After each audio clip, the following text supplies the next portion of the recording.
It began, as so many great stories do, with a night that seemed ordinary. Until it wasn't. On the evening of March 31st, the city of Paris appeared to breathe a little slower.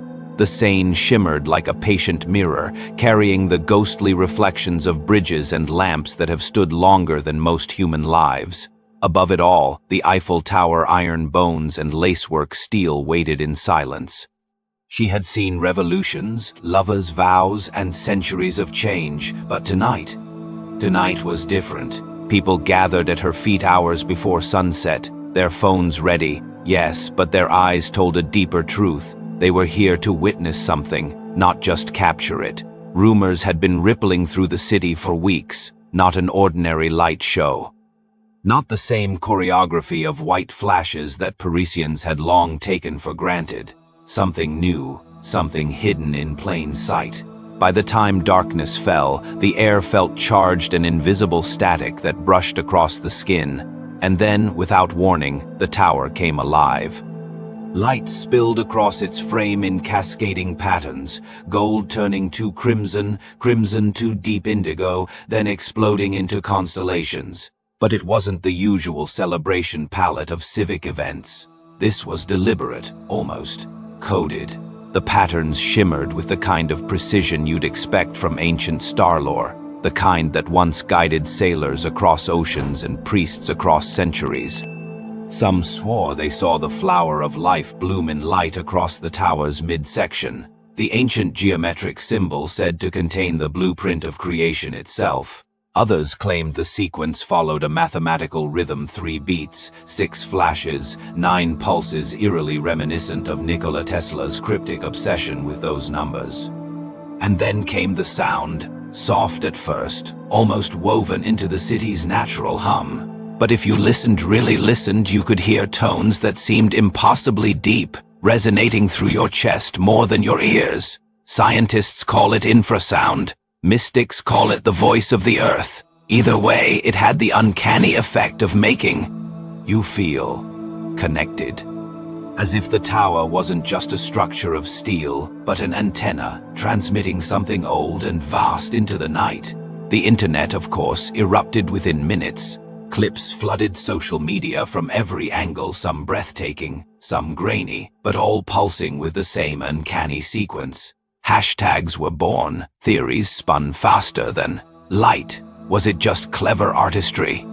A secret message? An homage to something ancient? But what many didn't know, what made this night far stranger than it seemed, was that the anniversary itself carried a forgotten history.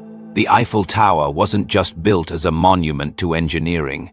When it first rose in 1889, it was also the tallest man-made object in the world. And some historians quietly suggest it was designed to be more than just a symbol. Its lattice design, its height, its precise orientation, they echo the proportions of ancient obelisks, which civilizations from Egypt to Mesopotamia believed were bridges between earth and the divine. Gustave Eiffel himself, a man of both science and mystique, was known to dabble in studies of electromagnetism. In fact, less than a decade after the tower's completion, it became a powerful radio transmission station long before wireless technology was fully understood. Standing there in 2025, it wasn't hard to imagine that the anniversary show was awakening something built into the tower's bones all along. And maybe that's why it went viral. Not because it was just beautiful, though it was, but because somewhere deep in our shared human memory, we recognized it. The way one recognizes a song you've never heard, yet somehow know all the words too. As the lights rippled higher and higher, drawing the eye toward the heavens, the crowd's chatter softened to a kind of collective hush. Even the Seine seemed still. For a moment, just a moment, it felt like Paris was holding its breath. No one knew the exact reason the sequence was chosen. Official statements spoke of artistic celebration and global unity, but for those who were there, it was clear. The meaning was layered, perhaps even encrypted. Whether by design or by accident, the Eiffel Tower had become a storyteller that night, and her language was light. And as the finale burst into an impossible kaleidoscope of gold and violet, something even stranger happened. The moment the final burst of gold and violet faded, the crowd erupted into applause, but scattered among the cheers were faces frozen in thought, because just before the lights went dark, the tower had done something no one could explain. In the last seconds of the show, a spiral of light had raced upward from the base to the tip, twisting in a perfect Fibonacci sequence, the same mathematical ratio found in seashells, galaxies, and the branching of trees. For those watching closely, it was more than a flourish. It was a whisper from nature itself, hidden in the steel. Bones of a man-made monument.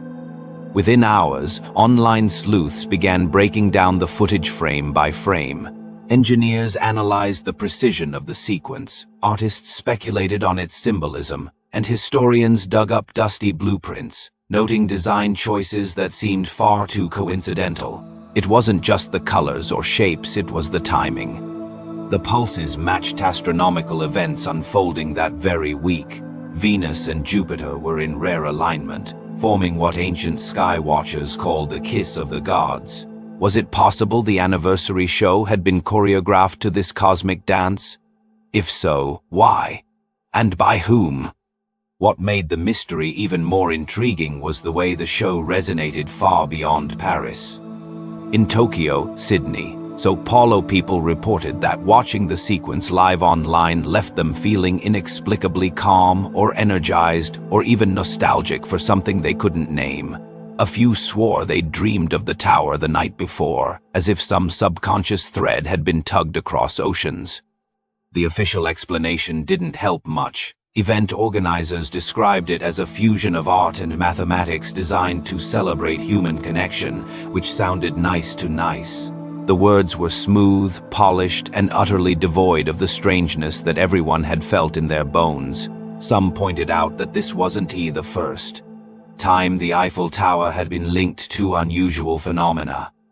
In the early 1900s, when it served as a radio tower, strange phantom signals were occasionally picked up, patterns of pulses and tones that didn't match any known transmissions of the time. Operators often dismissed them as interference, but a few quietly kept logs, noting that the signals seemed to recur in cycles, like lunar tides.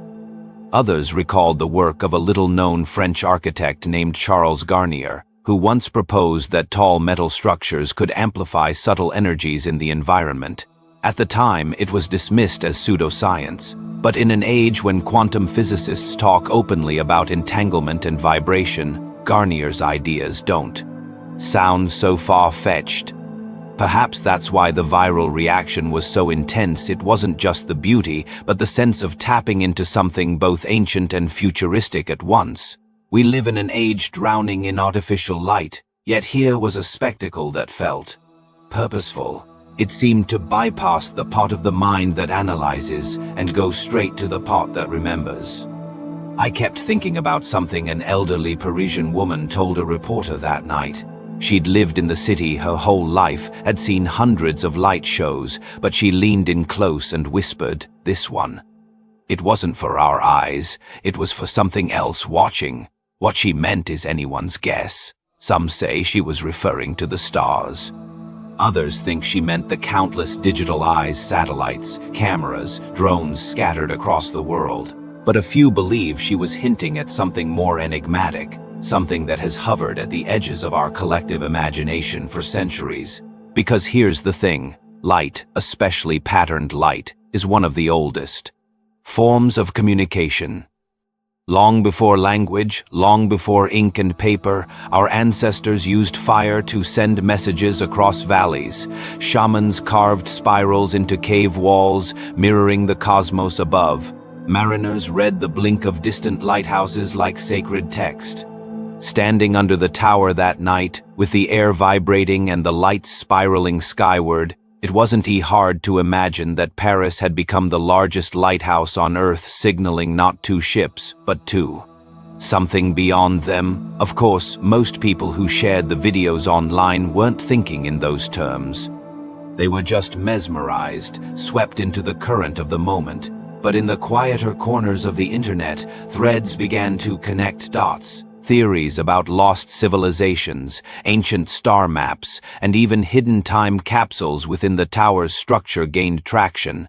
And then, just when the buzz was starting to fade, someone discovered something in the official event program. It was a single page printed with no explanation, a delicate pattern of overlapping circles, faint enough to miss unless you tilted the paper under the light. To those who knew, it was unmistakable, the seed of life, an ancient symbol said to hold the geometry of the universe itself. That discovery reignited the fire. Suddenly, people weren't just talking about what they'd seen, they were asking what they hadn't seen. What was the purpose of embedding such a symbol into a program for millions? Was it a playful artistic nod, or a message left for the few who would recognize it? Whatever the truth, one thing was certain. The Eiffel Tower's 136th anniversary had stopped being just an event. It had become a riddle, and like all the best riddles, the deeper you looked, the stranger it became. Riddles, of course, have a way of living far longer than the moment they're born. Days passed, then weeks. Yet the footage of the Eiffel Tower's spiraling light still rippled across timelines like an echo that refused to fade. People slowed it down, reversed it, layered it with other historical images, searching for something. And then came the most curious discovery of all. A French astronomer, poring over the light sequence frame by frame, noticed that the final bursts did not just form random shapes, they matched the relative positions of 7 bright stars visible that night. Not just any stars, but the Pleiades, the Seven Sisters, a cluster steeped in myth from Japan to the Americas.